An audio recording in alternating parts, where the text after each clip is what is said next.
Bonjour, j'étais impatient de vous retrouver pour de nouvelles explorations de notre patrimoine. Et cette fois encore, nous allons découvrir un lieu extraordinaire et je dirais même unique. Nous sommes en province de Liège, devant les portes du fort de Lonsaint. Alors certes, il est accessible au public, mais je vais vous en pousser quelques portes secrètes, car vous le savez, j'ai les clés.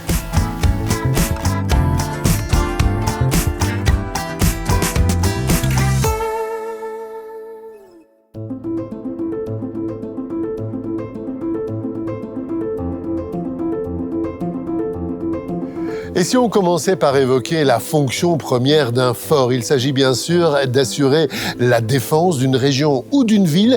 Et dans le cas particulier de Liège, on parle d'un contexte à part. Entre 1888 et 1891, à l'initiative du général Henri Brialmont, la position de Liège est renforcée par une ceinture composée de 6 grands forts et 6 petits forts. Pièce maîtresse de la ceinture fortifiée de Liège, le fort de Lonsaint, de plan triangulaire, est équipé de 9 coupoles armées de canons. Des équipements utilitaires complètent le dispositif, notamment une boulangerie avec four et pétrin, chaufferie ou un pont escamotable. Fernand Moxet, bonjour. Vous êtes président du Front de sauvegarde du fort de Lonsaint. Expliquez-nous un peu pourquoi se développent à la fin du 19e siècle ces forts un peu partout. C'est une conséquence de la guerre entre la France et la Prusse de 1870. Le conflit n'a pas débordé nos frontières, mais on a eu vraiment très peur. Et suite à cette crainte, donc, on a décidé de quand même, malgré notre neutralité, de dissuader une potentielle invasion du pays en faisant les ceintures fortifiées. À l'époque, il n'y a pas d'autoroute. Donc, les grandes routes et les chemins de fer, qu'est-ce qu'ils font? Ils relient les villes. Donc, si vous bloquez le passage autour d'une ville, vous bloquez les voies de communication. On va quand même essayer de comprendre la structure du fort. Est-ce qu'on pourrait comparer ça, par exemple, à une architecture à la Vauban? Ce sont des forts semi-enterrés. On n'est plus à l'époque des citadelles qui sont sur des promontoires, parce que là, on met le canon dans la plaine et à tous les coups, on va réduire ça en poussière. Donc, on fait un grand trou. On fait les coffrages en bois, on coule les bétons, on remet la terre au-dessus et il y a juste les canons qui dépassent le niveau du sol. On va être précis, hein. Où se trouve-t-on ici? Parce qu'on a une belle perspective derrière vous. Et puis, essayez de comprendre un peu la structure, le plan global du fort. Le fort de Lonsaint, comme la plupart des autres forts, c'est un grand triangle. Alors, pour donner une idée, il a une base dans laquelle nous nous trouvons d'ailleurs, qui fait 330 mètres à peu près, et des côtés latéraux qui font 230 mètres. On peut dire que l'idée, c'est d'avoir une structure à la fois compacte, résistante bien sûr, mais aussi très discrète. Très discrète, et aussi avec des lignes fuyantes, évidemment, pour ne pas prêter trop le jeu aux obus ennemis qui viendraient percuter des murs verticaux en face d'eux. Si c'est un fort, on l'a compris, il y a des hommes qui travaillent ici, qui vivent ici, mais il y a aussi du matériel, des munitions, de la poudre. Il y a de la poudre et il y a des munitions, puisqu'on va d'ailleurs retirer en 2007 4000 obus en dehors du fort. En 1914, l'Allemagne envahit la Belgique et le 15 août, 350 des 550 défenseurs du fort de Lonsaint sont enfouis sous les décombres lorsqu'un tir d'obus fait exploser les 12 tonnes du magasin à poudre. Un carnage épouvantable resté dans toutes les mémoires. Ce fort est devenu très vite un lieu de mémoire, une nécropole militaire pour que les générations n'oublient pas la violence de la guerre et le sacrifice des soldats. Ils sont nombreux, les soldats, qui reposent encore aujourd'hui sous nos pieds prisonniers du béton. Et leur voix résonne encore dans nos têtes. Écoutons le général belge Léman.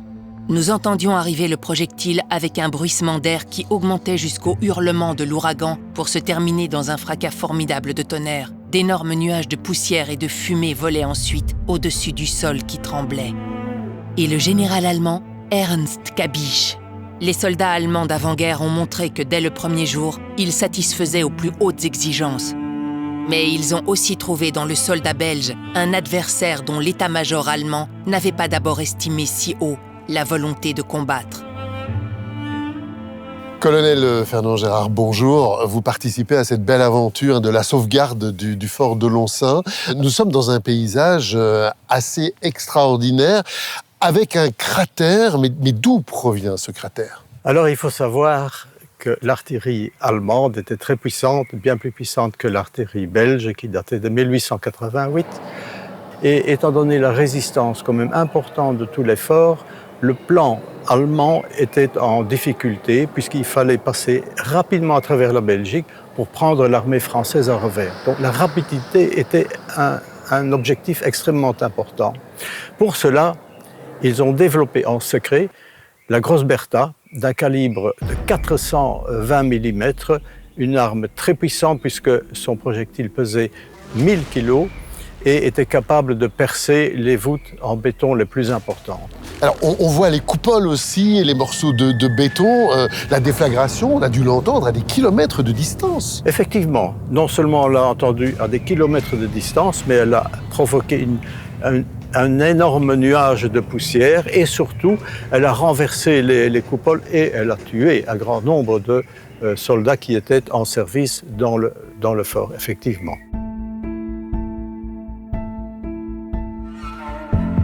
Alors ici, on est à côté justement des munitions, hein, ces fameux obus, et on peut vraiment faire la différence entre les deux forces en présence. D'un côté, les Belges, de l'autre côté, les Allemands. Effectivement, il faut comparer les deux artilleries, notamment par leurs obus. Ici, nous avons l'obus de 210 mm. C'est l'obus le plus important en ce qui concerne le calibre. Il pèse 100 kg et il possède 5 kg d'explosifs. C'est de la poudre noire qui existe déjà depuis des siècles. Par contre, voilà l'obus développé par la firme Krupp à Essen. Là, c'est pour la Grosse Bertha. Effectivement, du nom d'une femme de la famille Krupp. Ouais. Alors, calibre 420 mm, l'obus pèse 800 kg et il contient 100 kg d'explosifs genre TNT. Bien entendu, il est beaucoup plus puissant que l'obus le plus puissant tiré par le fort de Lonsin. L'obus tiré par la Grosse Bertha a explosé dans la poudrière de droite, mettant le feu à plusieurs obus qui étaient stockés dans cet endroit.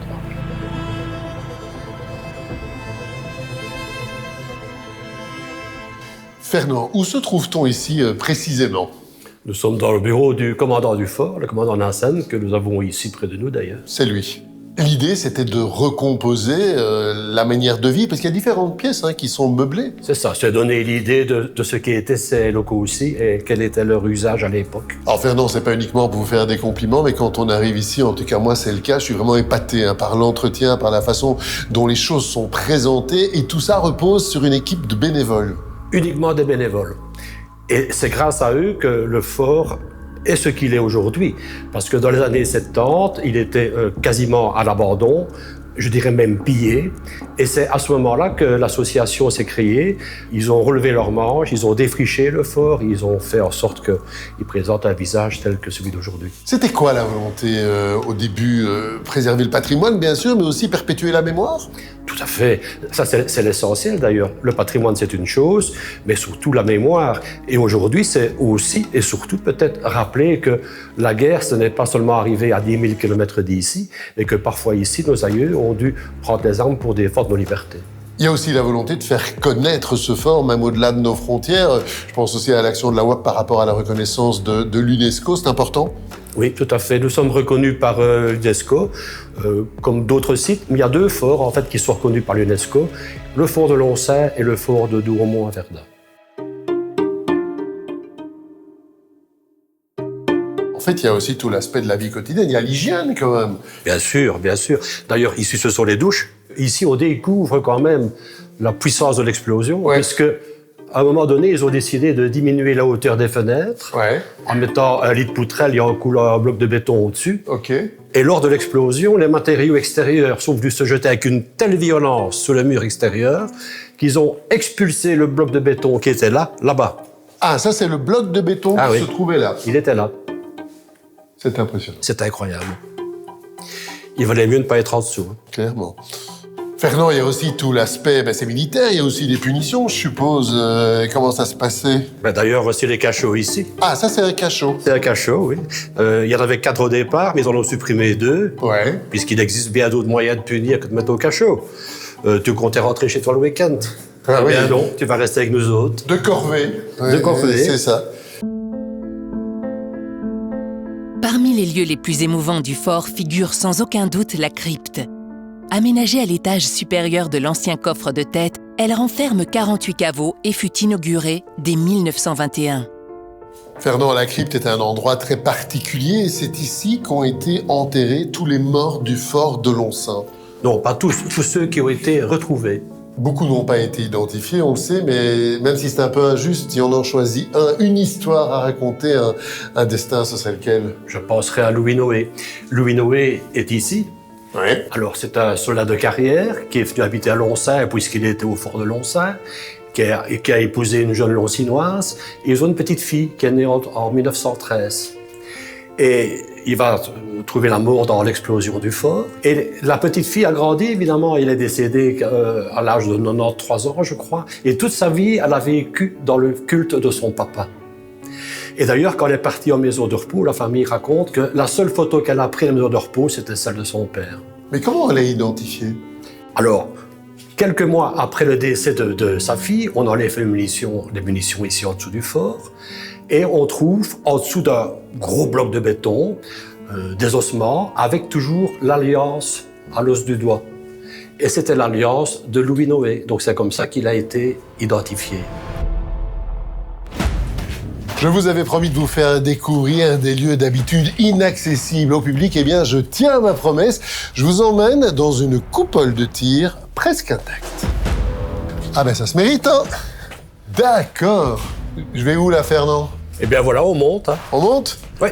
Allez hop, on y va. Waouh! Alors là, on est vraiment en plein dedans. Ah, Clairement. nous sommes dans un lieu unique. Il n'y a plus qu'ici qu'il y a ça. Fernand, il va falloir nous expliquer ce lieu qui, je le suppose, est d'ordinaire inaccessible. D'ailleurs, il n'est pas facilement accessible. Hein? C'est une coupole de 2 canons de 12 cm. Voilà un des deux. Ouais. Il y avait 25 hommes qui y travaillaient. Là où nous sommes, il y en avait 8. Et puis, il y avait un étage intermédiaire avec un homme. Il y a une latte graduée 360 degrés. Ouais. Et il mettait le curseur là où on lui indiquait. Et enfin, donc, le rez-de-chaussée, disons, hein, où là, il y avait 16 hommes qui s'occupaient de la rotation rapide, qui s'occupaient de la ventilation, qui allaient chercher les munitions à gauche et à droite. On a l'impression d'être projeté dans le temps ici. Le lieu n'a pas bougé, n'a pas changé depuis le conflit. Ça n'a pas changé, mais depuis l'explosion, cette coupole-ci était tout à fait hors de combat, parce qu'elle est tout à fait décentrée. Et donc, les Allemands, quand ils ont occupé le fort, ils ne savaient pas comment la guerre allait évoluer, évidemment. Hein. Ils ont fait toute une série d'abris mitrailleuses sur le pourtour du fort, parce que les coupoles étaient devenues inutilisables. Et là, Le pied de la coupole de 21, qui est retourné à l'envers, donc qui a été soulevé par l'explosion, 40 tonnes, ouais. suffisamment haut que pour le centre de gravité se déplaçant, ça se retourne et retombe comme ceci. Et ici, les artilleurs qui étaient ici n'avaient pas la moindre chance d'en échapper. Hein. Ouais. Le souffle devait être gigantesque. Hein. C'est dingue. Et donc le souterrain qui reliait le massif central au coffre de tête. Ouais. Et on voit aussi que tout ça s'est soulevé. Regardez la fissure là. Et vous voyez la gourde qui a été prise là dans le mur. Quoi? Une gourde? Là, c'est une gourde de soldats qui se retrouvent coincés suite à l'explosion qui a été projetée. Donc ça s'est soulevé, elle a été projetée, elle est arrivée juste au moment où c'était soulevé. Oui, c'était incroyable, tout à fait. Elle est là pour longtemps, là.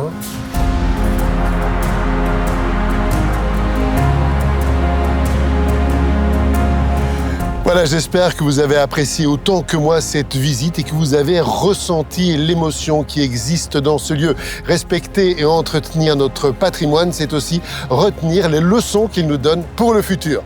Je vous donne rendez-vous très bientôt pour d'autres découvertes de notre patrimoine, car vous le savez, j'ai les clés.